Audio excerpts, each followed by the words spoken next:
myself, I'm a portrait photographer. That means I'm only interested in photographing people. When I try to photograph a landscape, it turns out very bad. Why? Because I'm more interested in people and the things that we share together, living on the same planet. I don't think that all people are the same. In fact, I like diversity, and when people live different than me or they have a different ideology than me, I find that something good. I don't want to live in a homogenized world. I want to live in a place where everybody respects people for being someone different rather than being the same. So that's what my photography is about, is elevating and celebrating the diversity of all people. That's my connection with people. This is my work from Kurdish regions of Iraq and Syria, starting in 2015, in the most recent photos from 2019.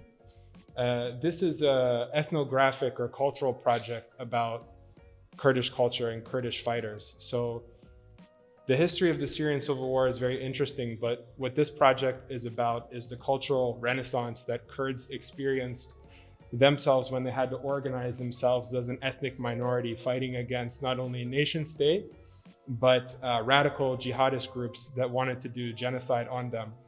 So the Kurds, have a long history as fighters, but ideologically they have a history too of organizing themselves. So when the Syrian government ran away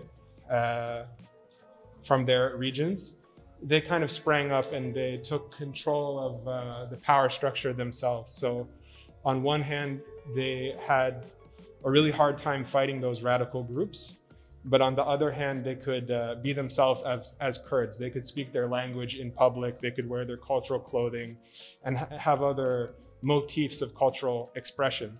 So when I was there at the first trip, at the heart of the fighting, they were really trying to figure out who they were as people and what their ancestors did to organize themselves, and even what some of the older generations of fighters did inside Turkey. Maybe a decade ago. So that's really what the project is about. It's a portrait project, and it's studying this kind of finding identity during a crisis. And since then, obviously the war has evolved, it's changed a lot. These fighters aren't fighting just a radical armed group anymore. Now they're fighting a nation state, Turkey. They're seeking recognition as a federal zone inside Syria, and the conflict just continues to evolve. So over time, I'll probably go back there and keep adding something more to this project. And since I first started, I've really just become fascinated with these people and curious of how I can use my portrait photography to humanize this conflict. What I really believe is I like to do projects in places where if my camera broke, I would still want to be there, because I have an interest in the things that I photograph beyond photography.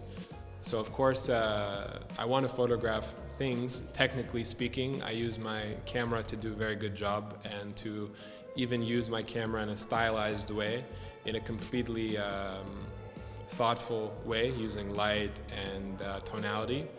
But in many of the places that I've been, and this has happened before, if my camera breaks and I can't take photos, I still want to be there because I'm interested. So in some ways, photography is bringing me there because I want to create a great photo project. But in other ways, the camera is also just a device or an excuse to be there.